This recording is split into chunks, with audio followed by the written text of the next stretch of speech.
এবার গরু নিয়েও বিপদে পড়েছে ভারত। এবারের ঈদুল আজহা উপলক্ষে ভারত সহ অন্য দেশ থেকে গরু আমদানির ওপর আনুষ্ঠানিক নিষেধাজ্ঞা দিয়েছে অন্তর্বর্তী সরকার। সম্প্রতি মৎস্য ও প্রাণী সম্পদ মন্ত্রণালয়ের উপদেষ্টা ফরিদা আক্তার জানান, কোরবানির জন্য দেশে পর্যাপ্ত পশু থাকায় এবছর আমদানি করা হবে না। পাশাপাশি দেশে অবৈধভাবে পশু প্রবেশেও কঠোরভাবে নিষেধাজ্ঞা দেন উপদেষ্টা। এবছর গবাদি পশু আমদানি করার প্রয়োজন নাই। আমরা একটা পরিষ্কার বলে দিতে চাই যে ওদিক থেকেও কোনো দিক থেকে আমদানি তো হবেই না, এমনকি অবৈধ পথে ঢোকার পথও বন্ধ করে দেয়া। সরকারি হিসাব অনুযায়ী এবছর দেশে কোরবানির পশু প্রস্তুত রয়েছে 1,24,47,000, যা চাহিদার তুলনায় প্রায় 20,68,000 বেশি। সর্বমোট 1,24,47,337টি গবাদি পশুর প্রাপ্যতা আশা করা যাচ্ছে। এদিকে ধর্মীয় কারণে ভারতের বেশিরভাগ রাজ্যে গরু জবাই সরাসরি নিষিদ্ধ। তাই ভারতের বহু গরু ব্যবসায়ী বাংলাদেশে গরু রপ্তানির মাধ্যমে জীবিকা নির্বাহের উপর নির্ভরশীল। তবে ভারতীয় গরু আমদানি বাংলাদেশে নিষিদ্ধ হওয়ায় ঈদুল আজহার আগে ব্যবসায়িক সংকটে পড়েছে তারা। ভারতীয় কন্টেন্ট নির্মাণকারীদের বিভিন্ন ভিডিওতে দেখা যাচ্ছে 4 থেকে 5 মণ ওজনের গরুর দাম চাওয়া হচ্ছে মাত্র 45 থেকে 50,000 টাকা। এরপরও সস্তা এই দামেও কেউ কিনছে না এসব ভারতীয় গরু। এই অবস্থায় স্থানীয়রা বলছেন, এসব গরু বাংলাদেশে রপ্তানি করা গেলে দাম পাওয়া যেত 1 থেকে 1.5 লাখ টাকা।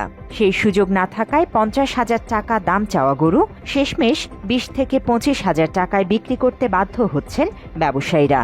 ফলে রীতিমতো হতাশ ভারতীয়রা। জোড়া বলদের দাম চাইছে মাত্র 72,000 টাকা। কত সুন্দর বলদ। বাংলাদেশে গরু রপ্তানি করতে না পারায় সব মিলিয়েই মাথায় হাত পড়েছে ভারতীয় ব্যবসায়ীদের। জানা গেছে, রপ্তানি করতে না পারায় প্রায় 30 লাখ গরু আটকা পড়েছে দেশটির বিভিন্ন রাজ্যে।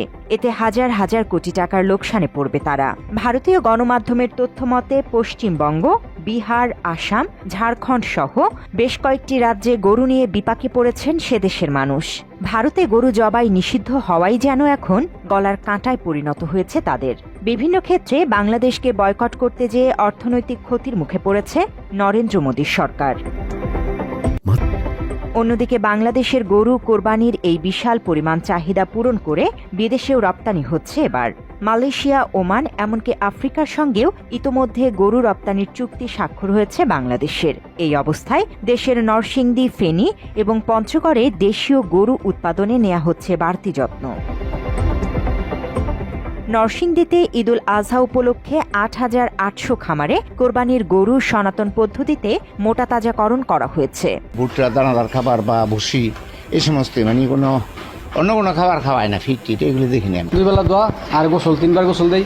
2 বেলা ঘর পরিষ্কার, 3 বেলা দৈনিক গরু গোসল দেওয়া হয়। জেলা প্রাণী সম্পদ বিভাগ জানিয়েছে, পর্যাপ্ত গরু উৎপাদন হওয়ায় ভোক্তার চাহিদা পূরণে সন্তুষ্ট তারা। ফলে পশু আমদানি বন্ধে সজাগ রয়েছে সরকার। আমরা আশা করছি আমাদের এই নরসিংদী জেলার যে সমস্ত গবাদি পশু লালন পালন করা হচ্ছে, এই সমস্ত গবাদি পশু দিয়ে আমাদের জেলার চাহিদা পূর্ণ হবে। ফেনীতেও পর্যাপ্ত গবাদি পশু প্রস্তুত করেছে স্থানীয় খামারিরা। ভারতীয় গরু আসা নিয়ন্ত্রণ করতে পারলে ভালো দাম পাওয়ার আশা তাদের। যদি বাইরে থেকে গরু আসে সেক্ষেত্রে এটা খামারিদের জন্য খুবই ক্ষতিকর, আমাদের বাংলাদেশের জন্য ক্ষতিকর। বিক্রি হলে তো ভালো লাগবে, খামারের গরু বিক্রি হবে, মালিকেরও লাভ হইব, আমাদেরও ভালো হইব। এদিকে খামারিরা যেন ক্ষতিগ্রস্ত না হয় সেজন্য গরুর চোরাচালান থামাতে সীমান্তে রাখা হয়েছে বাড়তি নজরদারি। এটা একটা অবৈধ কাজ, তো আমরা এই ব্যাপারে অত্যন্ত শক্ত অবস্থানে আছি। পঞ্চগড়েও কোরবানি উপলক্ষে গরু মোটাতাজাকরণে দেশীয় খাবার, ঘাস, ভুসি, খড় খাওয়াচ্ছে খামারিরা। দেশি গরু 30-35টা রাখছি, লালন পালন করতেছি। গরু মোটা তাজা করে এই ঘাস বা ভুট্টা দিয়ে এগুলা দেব, কোনো কেমিক্যাল আমরা মিশাই না। প্রতি বছরই অবৈধভাবে দেশের সীমান্ত দিয়ে গরু প্রবেশ করায় লোকসানের কবলে পড়ে প্রান্তিক খামারিরা।